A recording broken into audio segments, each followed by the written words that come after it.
I want to share with you a mistake that I made the other day and a lesson that I was taught. There is someone in my life who I love very much, and this person is still discerning whether or not we're in the end times and is not fully convinced. And part of their discernment, part of their, where they're at right now is discerning based on, carnal reasoning. Well, God has indeed given you a brain. He just doesn't hold up your brain in the same way that you do.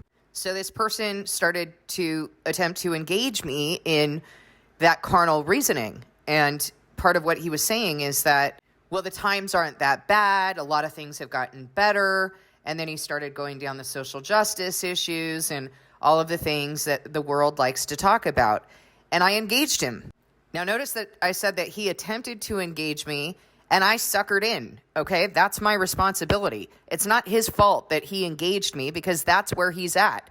But where am I supposed to be at? I'm not supposed to be doing that. The truth is, the bottom line is that if God gives you the eyes to see, then you're going to see. If he gives you the ears to hear, you're going to hear. If he gives you the heart to understand, you're going to understand.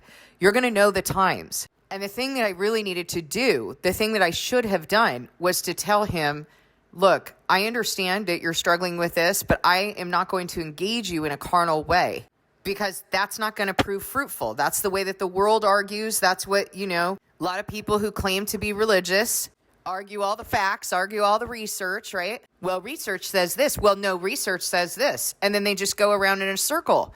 We're not supposed to do that. Like, we're supposed to engage with people who either have the ability to understand or dust our feet, have the ability to receive God's message or dust our feet.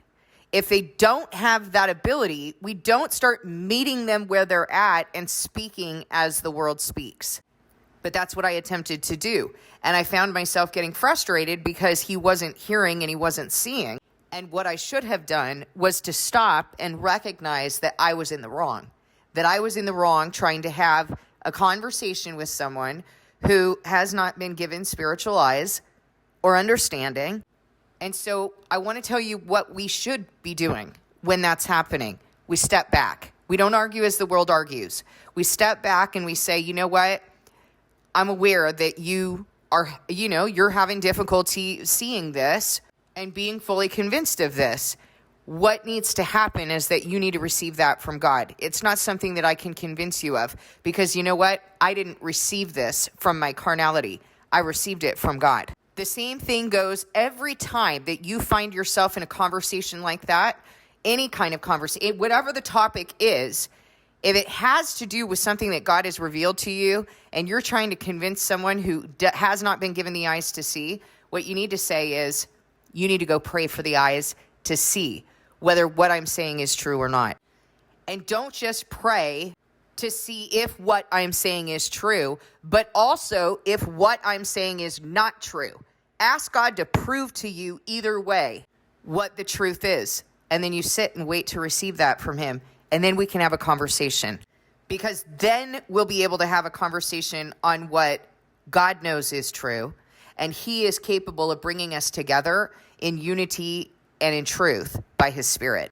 But to sit here and argue, by our carnal brain or some information of the world in their flawed research, that's not going to be fruitful. God's Spirit has every ability to bring truth between us if both of us are concerned about truth. So please go pray about that, and I'll be praying about it too.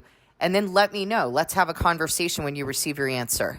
The other day, when we assembled, I prayed that God will help us to understand what is the truth, that he will foil any falsehood that's being spoken, even if it's coming from me, even if I'm deceived, foil it. Because frankly, I would rather be embarrassed, I would rather be cursed, I would rather die than speak falsehood about God. So I am not afraid to pray for him to open my eyes to make truth prevail so that he can be glorified.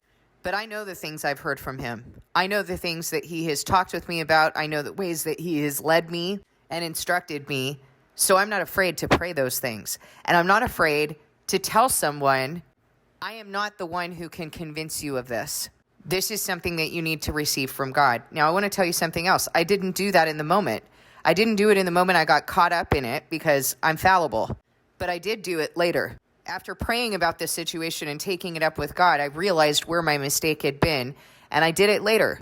And I asked him to fast and pray because I do believe that it's very important that you understand what the times are. And that if you don't understand the times, you're not going to know what to do. You're going to keep making plans as though you're going to be here another 30, 40, 50 years. But if you understand that you're not going to be here very long, then your priorities are going to shift, aren't they? So I admitted my mistake. I let him know that I didn't receive these things from my carnality. I didn't receive them from looking in the news. I didn't receive them from anywhere but God. And that the truth is that he won't be able to receive it anywhere but from God. I hope that helps you as well. I hope that experience helps you. I think it's very, very important that we are learning to speak this way because we are not the ones who give eyes to see, ears to hear, and a heart to understand. Only God can do that. And, if someone is praying for that and they truly want to know truth, God isn't going to turn them away. He is going to bring truth. So it's a good thing to always shepherd back to God. Thank you for listening. Please discern this message with God.